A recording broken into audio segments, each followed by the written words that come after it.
resenha é um pouco diferente porque não é de um livro que eu li, mas que eu reli. E eu não sei se você lembra aí da época dos blogs, todo mundo tinha um blog, eu tinha um, e lá eu fiz a resenha de Dragões de Éter.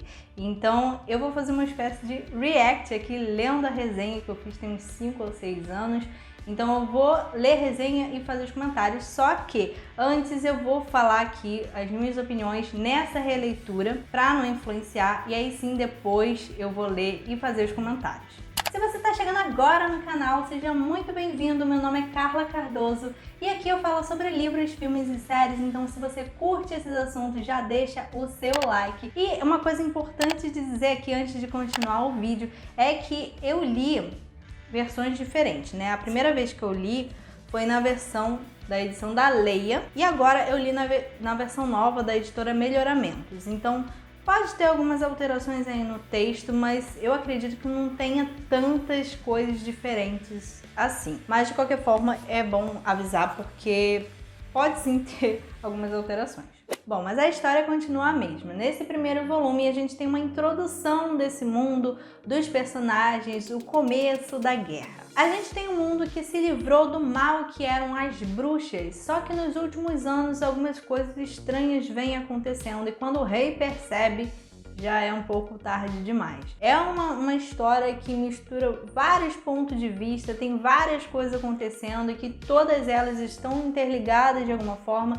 e que lá no final vão se encontrar. Dragões de Éter pra mim é um universo incrível com diversos detalhes e que mistura aí uma coisa original, podemos dizer assim, com coisas que a gente já conhece, com personagens que a gente já conhece aí da cultura pop, dos contos de fada, né? Chapeuzinho Vermelho, João e Maria, A Princesa do Sapo. Então ele introduz esses contos de fadas aqui de uma maneira diferente, mais sombria e ao mesmo tempo ele coloca isso num universo que ele criou, que é Nova Éter. A narração desse livro é o que continua ainda chamando mais atenção, e isso eu lembro que eu falei lá na resenha, que eu vou ler daqui a pouco. Foi uma coisa, é o que todo mundo fala, é o que todo mundo comenta, e é realmente o que mais chama atenção de ser diferente aqui nessa história, que é a narração, que é quase como se fosse um outro personagem, como se você não estivesse lendo um livro, mas alguém está te contando uma história, te contando um bardo.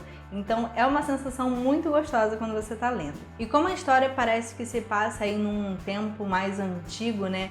Tem um quê de filosófico, com diálogos super interessantes, umas frases marcantes, impactantes. Tanto é que se você for ver, aqui tem vários marcadorzinhos que eu coloquei, marcando frases que eu gostei, momentos que eu queria lembrar. Então é uma narração, uma escrita que é de alguma forma marcante. E ainda em relação à escrita, teve uma coisa que me incomodou bastante durante a leitura, que foram alguns termos racistas utilizados na história.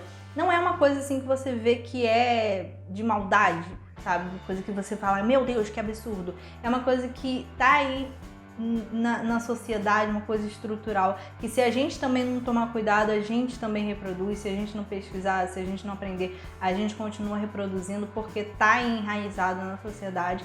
Uma coisa aí como o humor negro, criado mudo, são palavras racistas e que as pessoas continuam usando sem saber. Mas por ser uma edição recente, com revisão, eu acho que eles poderiam ter trabalhado isso com um pouco mais de atenção, um pouco mais de carinho, para poder, né, atualizar esses termos. Eu acho que seria uma coisa bem interessante de se ver, de uma evolução. E além disso, não foi só os termos racistas que passaram na revisão, teve alguns errinhos ortográficos, alguns erros de espaçamento. Então a revisão, eu acho que eles poderiam ter caprichado um pouquinho mais. Eu acho que eu gostei mais de quando eu li pela primeira vez, principalmente aí pela surpresa de ser algo diferente, uma narração que eu nunca tinha visto.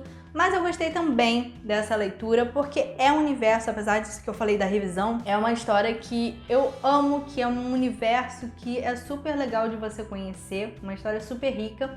Então eu gostei bastante da leitura. As cenas de luta, a conclusão do livro sempre muito épica, umas cenas assim que você fica caraca, e você acaba ficando com vontade de ler mais, principalmente por ser só o primeiro volume, né?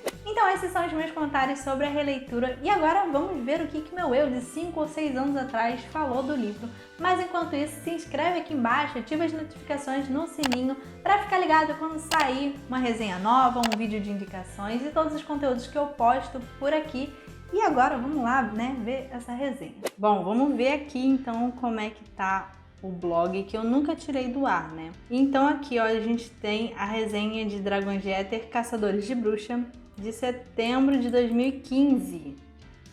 Então vamos lá, eu sempre colocava aqui a capinha, as coisas. Ó, a classificação, eu ainda dava classificação para os livros, meu Deus do céu. 5 estrelas, favoritado. Sinopse, frase preferida. E não há ninguém, por mais inocente que seja, que não se choque com a descoberta de que o mundo não é tão bom e puro como parecia a princípio. Eu ainda gosto bastante dessa citação. Não sei se é a minha favorita. Eu acho que eu não tive uma favorita nessa releitura, porque eu marquei muita coisa, então eu teria que ver de novo. Bom, vamos lá. Sempre ouvi falarem bem de Dragões de Éter e do autor Rafael Dracon. Inclusive, comprei por indicação de um amigo, meu amigo Igor, inclusive, que até hoje ele não terminou de ler a trilogia, já lançou, o autor demorou mais de 10 anos para lançar o 4º livro, e esse meu amigo que me indicou a série não terminou de ver. Tô de olho só em tu, seu Igor. Mas enfim, vamos continuar aqui. Porém, enquanto eu lia, vi que algumas pessoas não gostam da forma do Dracon escrever. Então, se por acaso ouvir ler tais comentários maldosos, não se baseie neles. Aliás, é como sempre digo, não deixe de ler um livro por sua má reputação ou porque alguém falou mal. Gostos mudam e você pode perder a chance de uma ótima leitura, como foi pra mim no primeiro livro de Dragões de Éter, Caçadores de Bruxas. Eu continuo concordando com isso, porque eu sou daquelas que gosto de ter a minha própria opinião lendo, então eu vejo resenha, eu vejo as coisas, mas eu não deixo de ler se uma pessoa, tipo, esculhambou com o livro, sabe? Porque às vezes a pessoa não estava no momento, às vezes o gênero que ela leu é um gênero que ela não está acostumada, que ela não gosta, então pode ser uma série de fatores que contribuíram para que ela não gostasse. Tem casos e casos, óbvio que vai ter, tipo, aquele livro que é bomba, bomba, bomba, e aí eu perco um pouco a vontade de ler, mas aí eu vou ver, a história é interessante, parece ser um livro que foi mais de questão do gosto da pessoa e não uma coisa, né, que realmente não é muito legal. Aí eu analiso e vejo, mas num geral eu gosto sempre de tirar as minhas próprias conclusões. E eu aconselho você aí a fazer o mesmo. Se você ouvir falar mal de algum livro, não só de Dragões de Éter, mas de qualquer livro, que você vê assim, poxa, pode ser uma questão do gosto da pessoa, então reflete sobre isso um pouquinho. Eu estava ansiosa para começar a trilogia e quando finalmente iniciei, tive um susto. Na verdade, um estranhamento. Viu o que eu falei? Que eu tinha falado eu acho que eu vou falar aqui, ó. Da narrativa. E de alguma forma alguma digo isso criticando. Pelo contrário, esse estranhamento foi o principal motivo de eu ter amado o livro. A minha surpresa se deu pela escrita de Dracon, diferente de tudo que eu já li. O narrador é onisciente, mas é quase como mais um personagem, além de ele se denominar um contador de histórias, que realmente conversa com o leitor, transcendendo o papel e fazendo você virar mais um personagem, um amigo do narrador. É uma coisa que eu esqueci de falar também, que em Dragões de Éter, o leitor é mais um personagem também, porque você faz parte disso, você que dá vida ali ao livro também, né? É incrível. Lembrei-me de Machado de Assis, meu Deus. Pois nos clássicos o autor conversa com o seu leitor. Só por causa disso, eu tinha umas comparações maravilhosas, enfim. Entretanto, Dracon é ainda mais ousado quando imagina a reação do leitor ou quando libera as informações apenas quando necessário. Nossa, eu fiquei realmente impactada com essa escrita, meu Deus do céu. Fora o humor, as metáforas e as reviravoltas. Isso só fez com que eu comesse o livro rapidamente, mas saboreando cada palavra. Ok, já temos uma divergência um pouquinho aqui. Eu fiz uma comparação um pouco forte, né? Achei. Mas, ainda assim, eu acho que a escrita dele realmente é uma coisa diferente. É uma escrita que te envolve ali, te faz você querer ler rapidamente, só que dessa vez eu demorei mais para ler, talvez por ser uma releitura, não sei. Mas é um livro que normalmente se lê bastante rápido, Só que, como eu já sabia muitas coisas, eu acho que essa questão aqui da surpresa, como eu tinha falado, foi uma coisa que influenciou eu ter gostado mais da primeira vez que eu li. Porque quando você não espera alguma coisa, você acaba se surpreendendo. E isso é uma coisa boa. E nessa releitura eu acabei não tendo isso. Então, isso influenciou um pouquinho eu não ter gostado tanto. Quer dizer, eu ter gostado um tiquinho menos do que eu gostei da primeira vez. Mas eu ainda gostei bastante. Fora que depois de uma bagagem um pouco maior, eu não acho ele tão ousado assim como eu achei da primeira vez, né? Mas vamos continuar. Aqui eu coloquei uma citação, né? Esse personagem será importante para essa história que narro, para demonstrar um pouquinho, né, da escrita. Mas ainda não será agora que trarei maiores detalhes de sua vida. Mas que diabos você deve querer reclamar dessa história em que todas as boas informações parecem estar relegadas ao futuro? Ei, estamos prestes a conhecer uma longa história. Qual seria a graça se tudo fosse revelado de maneira tão fria e deselegante? Eu gosto muito do humor do Dracon, desse narrador dele, é muito bom. A obra reconta as histórias de nossas infâncias, como Chapeuzinho Vermelho, João e Maria, Peter Pan, de uma forma mais sombria, misturando ainda com o universo de Nova Éter e trazendo personagens mais marcantes. De reis a ladrões, fadas a bruxas, heróis a piratas, o autor consegue te prender do início ao fim. Eu disse que o principal motivo de eu ter me apaixonado pelo livro foi a escrita do autor, mas outros elementos também me conquistaram de cara. A capa já chama atenção, linda demais. E aqui, né, vou mostrar aqui de novo, realmente a capa da Leia tá muito bonita, mas em questão de capa eu acho que a editora Melhoramentos fez um upgrade aí bem legal. Eu acho a da Melhoramentos mais bonita. E se esse livro fosse uma pessoa, seria daquelas que são lindas por dentro e por fora. Nossa, eu era muito cafona, talvez, não sei se é essa palavra, mas né, vamos continuar.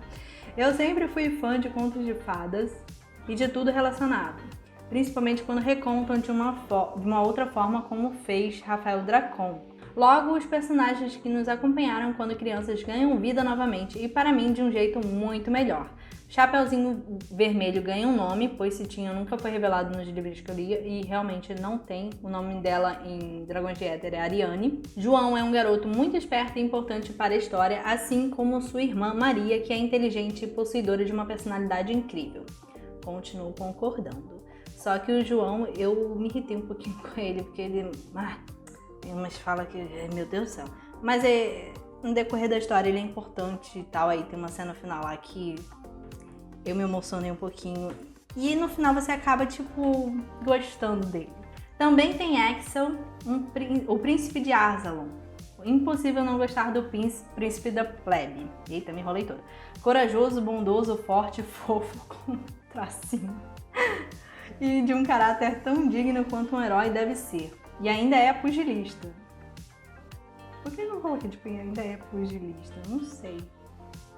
Mas, né? Mas o Axel é realmente maravilhoso. É um dos meus favoritos. São tantos bons personagens que eu não poderia comentar sobre todos. O que realmente importa é saber que todos, sem exceção, são maravilhosos, vilão ou herói. Eu só não posso deixar de citar um meio termo entre o bem e o mal, Snail Galford. Talvez meu personagem preferido junto a Axel.